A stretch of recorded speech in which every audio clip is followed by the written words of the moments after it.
And what's up? Welcome to the show. Hope everybody's having a wonderful day. Oh man, so we are into day two of the Iran war. What are you guys' thoughts? What do you guys think of this? Are you pro war or against the war? Did they have did they have it coming?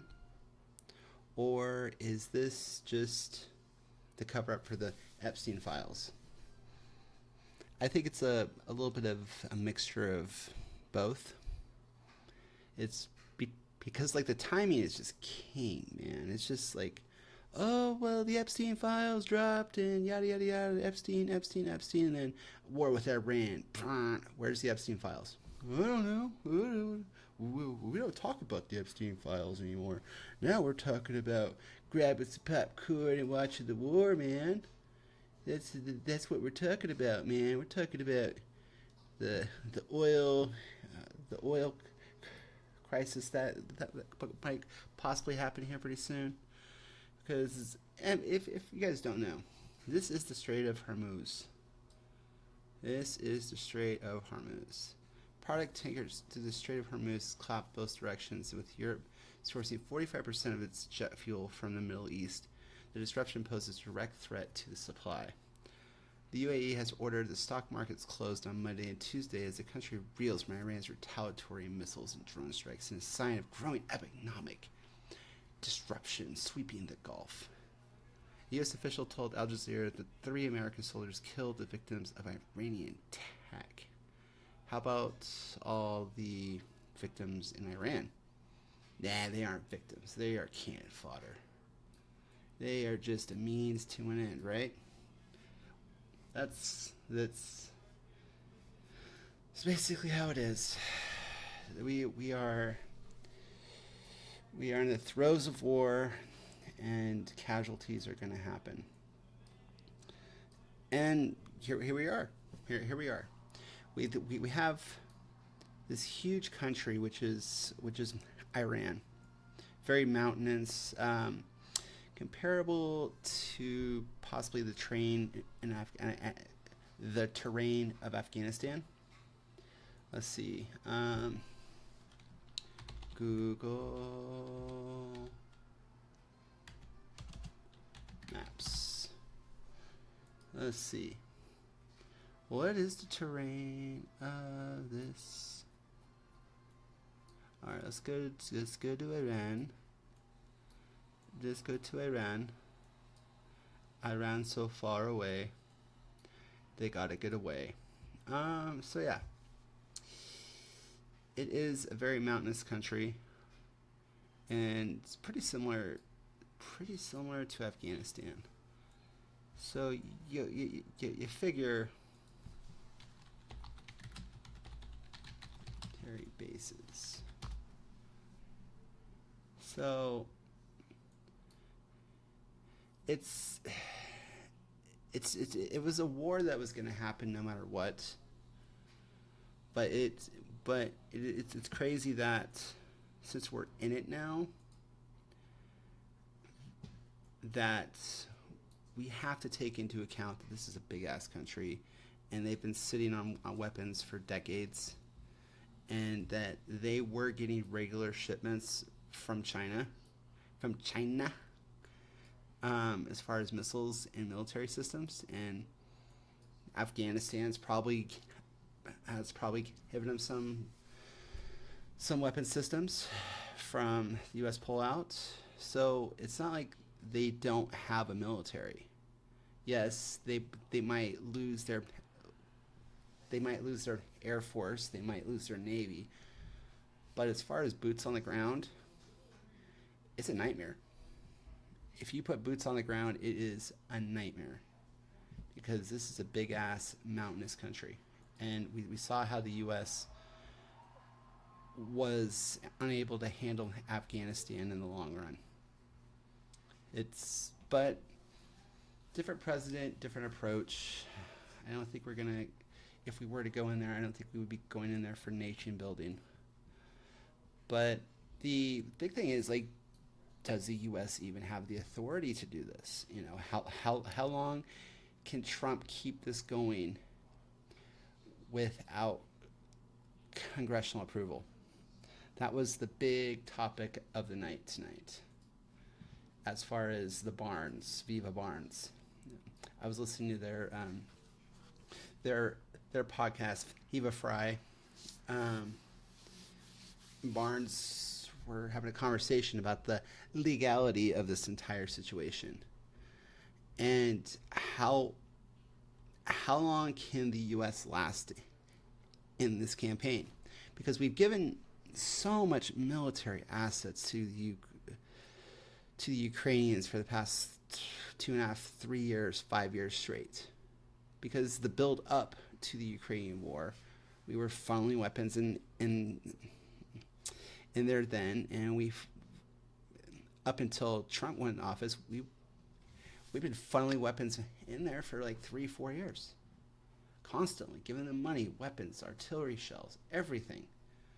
So we've had a constant supply of weapons flowing out of the United States' stockpile into the Ukrainian front.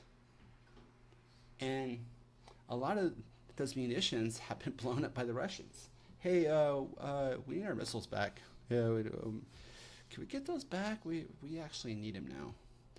Not if you give us $900 billion. We need $1 trillion. So it's you also have to think about it as this too. We weren't the only ones giving our weapons to the Ukrainians. Western Europeans have been feeding them weapons this entire time too.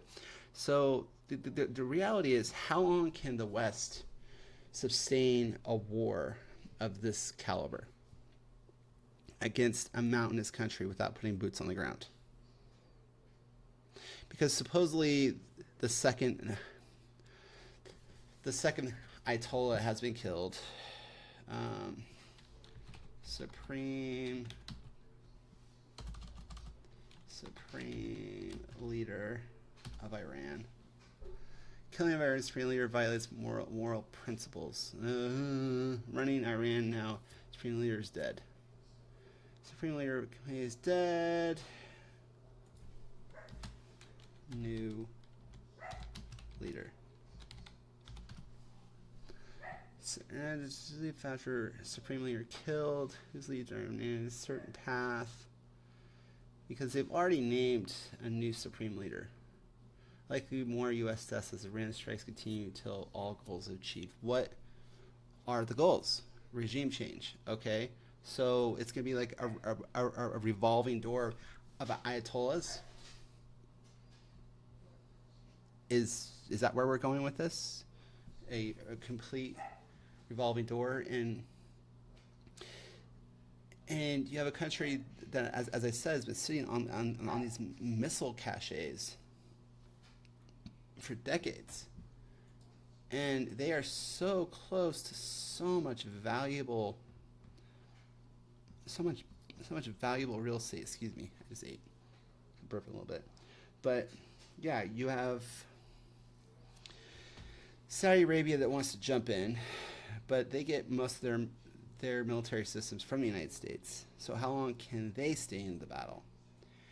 You have the UAE, which is also a part of the United States as far as weapons. How and so on and so forth. Iraq, and they're on the front line of this. And they'd been at war before, and we gave weapons to both sides back before like the 10-year war between Iran and Iraq. We gave weapons to both sides. So it's a crazy situation to, as I said, battle a country this large and assume that everything's going to be all right without putting boots on the ground. In the U.S., we do not have the stomach for boots on the ground. We've seen what that looks like for 20 years, and we're over it. And not to mention, Trump ran as the no war president. And this is not Venezuela. This thing is a monster. And what's stopping China from shipping missiles in? What's stopping Russia from shipping missiles in? Because China and Russia could use this as a proxy. They can use this as a proxy all day long, all day, all day, all day. And what are we going to do? Start sneaking Chinese ships? We're going to start sneaking Russian ships? And I don't think that's going to play out well. And we it's initially it's a good idea. But if this goes for more than 2 to 3 weeks, which it could, because this country's huge, it could get bad. It's going to be, if this lasts a month, it's going to be very, very bad for Trump. It's going to be very bad for the Republicans. It's going to be very bad for this country because we are going to deplete all of our military resources. We just will. And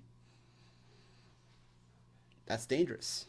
It's a dangerous situation. And you could say, oh, well, we don't have the infrastructure to like build that scale of weapons and missiles and all that fun stuff, unless we turn on the car factories, which that is one of the strategic parts of having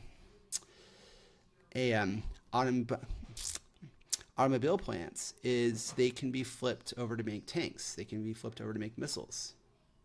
These factories can be flipped at a drop of a dime into military production. That is why the U.S. is keeping the cheap Chinese cars out of the market, because it would basically crush the U.S. automotive industry. It would, and we can't have that. And that's why having a manufacturing base is so important, because it's a dual use. It's not only creating jobs during peacetime, but during wartime, they are able to produce weapons and tanks and aircraft and whatever you can think of. So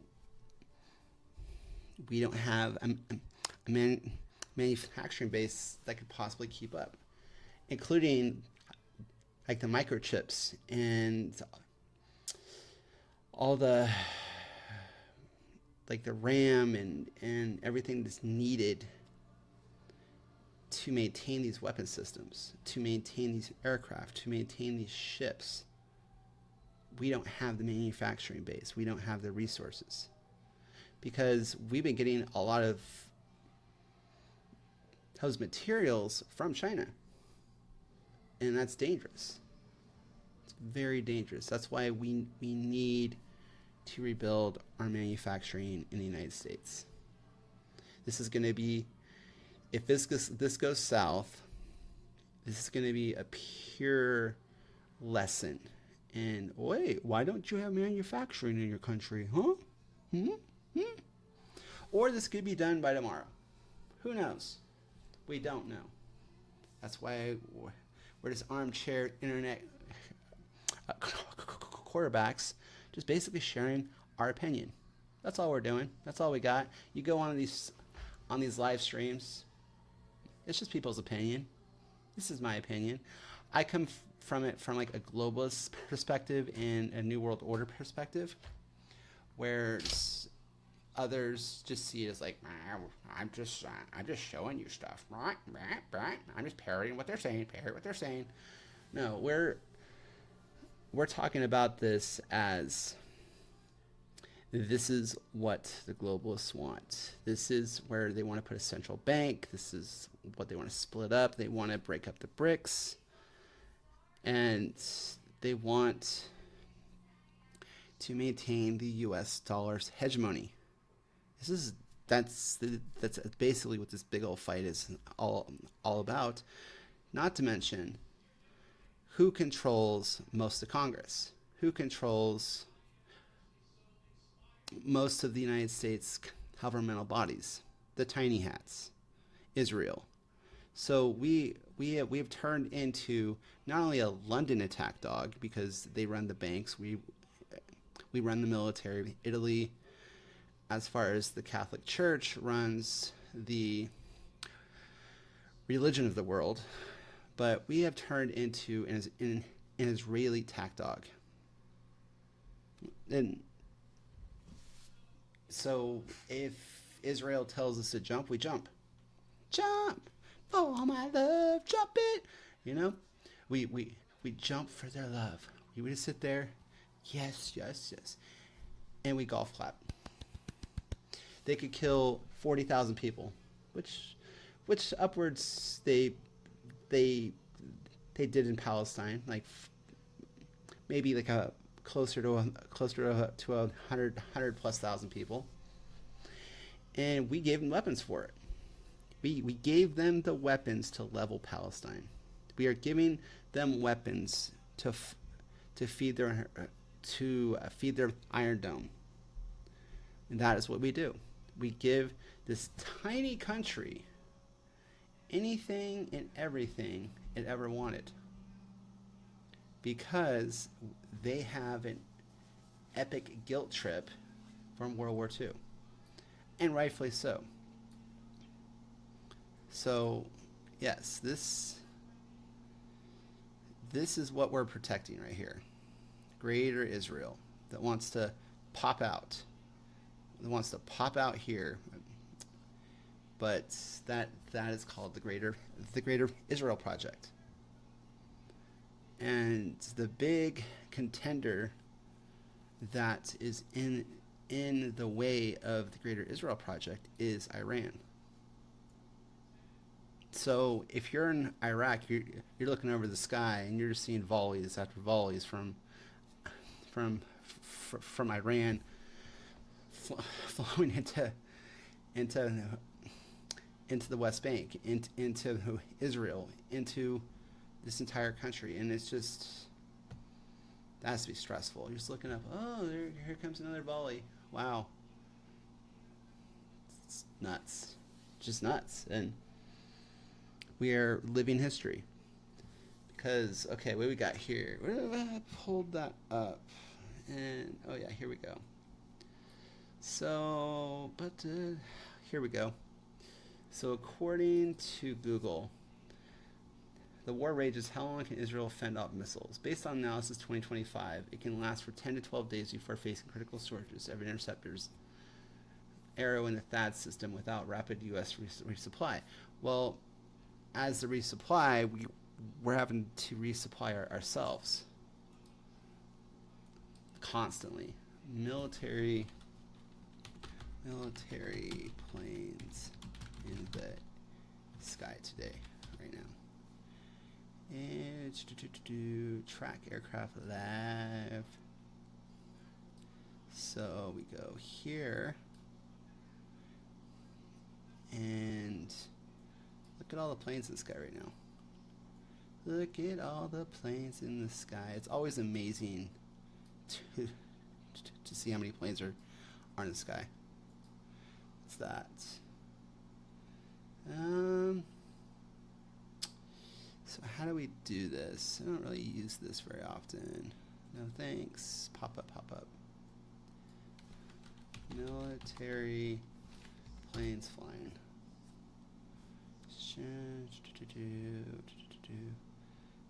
Be on the track. Federal aviation. Spirit strike Iran long range missiles. We're doing it live, folks. We're doing it live. But yes, 10 to 12 days. I'll figure that out the next stream. Before facing critical shortages. So if Iran continues to lob missiles, if they continue, if Hamas continues to lob missiles, which They're they're attacking Lebanon right now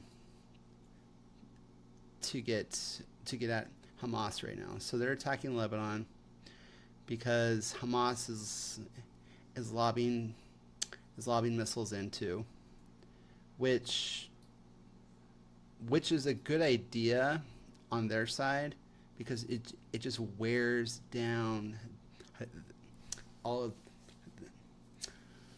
of the Iron Dome and shields for to make it possible for the Iranian missiles to actually penetrate and actually land, because it can only fight off so much at one time. So yes, how much can these countries stomach this war? How much can they stomach? Because United Arab Emirates, Dubai, it's a beautiful place. They've built they've they've built some of the most beautiful cities in the entire world. Do they want to see them blown up? Because they only have so much. Because they only have so much military in the first place, also. And then excuse me, you have Yemen, which is very silent right now. But what's stopping Yemen from jumping in and starting to attack Saudi Arabia again? Because Yemen was getting a lot of its military assets from Iran. So what's stopping a shadow fleet from going all the way down here and going into Yemen and then have them start firing missiles? Nothing. Nothing is stopping that from happening. Because if you get so you have the Strait of Hormuz shut down right now. What if Yemen shut this down? What if Yemen went in and they started firing missiles here and sinking ships right here? Look how small that is. Look how small that is. And the canal runs right through here. The Suez Canal runs right through here. In reality, all they would have to do is launch a heavy missile barrage and take this out. Then, if they were to take this out, the U.S. would have a hard time refueling and moving their navy. And then it would also cut off the European countries from being able to bring in their navy. Highly doubt that's going to happen, but that is a possibility. If you were to launch maybe 10 or 20 supersonics right here, they couldn't shoot them down, and this would be closed. It'd be done. And then you close this down, you sink a bunch of ships here with supersonics, because Iran does have supersonic missiles. They do have supersonics, and we saw them being able to penetrate the Israeli Iron Dome. We saw that in real time. Those are the missiles that got through. They got through the Iron Dome with supersonics. So if you launch supersonics here, that'd be insane. That would just be devastating. And then it would be, I don't even know. That would be crazy, because it would cut off the main shipping lane to the United States, because they would have to go all the way around the Horn. They'd have to go all the way around the Horn. Oh, if the Suez Canal was cut off. Or they would have to come all the way down through here. Instead of bada bing, bada boom. Straight in through. Bada bing, bada boom. Look how tiny that is. It's just so crazy how so much trade and so many assets go through this little sliver of land right here. And this little sliver of land right here likes to pick fights with everybody around it. And whenever they get in too much trouble, we come in and we have to bail them out. It's like a bad frat buddy that you have to show up for constantly. That likes to walk up to like 10 guys at once, be like, "Hey, you want to fight?" And he starts this big old bar fight, and you have to bail him out every single time. That is what Israel is. He is the friend that won't stop fighting, but you always have to bail him out because he's your friend, right? Yes, it's like the dude on the couch. And as we know, it's getting really old. It's getting old. It's getting exhausting. How long have we gone to? 26 minutes. Well, the beat goes on, and we are living history, as I said. X. Let's see what we got here. There's no way someone actually caught this on camera. Huh, that's pretty cool. Wow.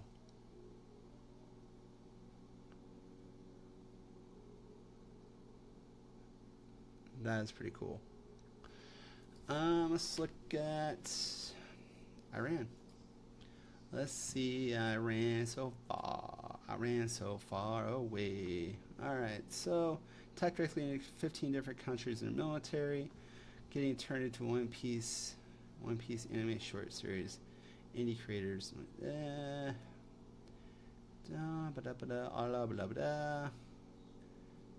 Trump, yay. Breaking Trump says Iran war timeline is around 4 weeks or so. Okay. Then it's going to be 2 months. Imminent threats include military bases close to Iran. Retreat if you support Iran. Iran so far. Oh, I just can't stop singing that song. It's so funny. I got a copyright, almost a copyright strike yesterday for the stream for playing the Wizard of Oz Munchkin. The Wicked Witch is dead. So funny. But anyway, this is just gonna keep going, and then refresh. Then what happened? Iran war. It's so trending right now. It's like so trending. It's like, this is like so trending. Like, it has like so many missiles. Oh my god. Oh, it's the flying wing. Oh, joins war against Israel. They fire rockets on Israel. As I said, they wear down their missile system. It could get ugly for Israel really quick. One of us.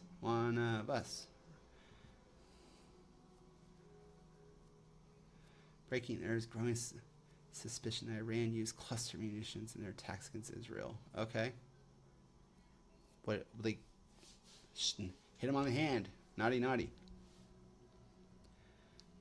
Israel attacks Lebanon. Hezbollah retaliation attacks on Israel. Battle on dual fronts. Operation Roaring Lion. Wow, kitty. Roaring Lion, like a little kitten. Oh my god. Anyway, I'm gonna wrap this up. You guys have a wonderful night. Thanks for watching. Like and subscribe. Pass it on. Like what I do. Feel free to share it. All right. Okay. Bye, everybody.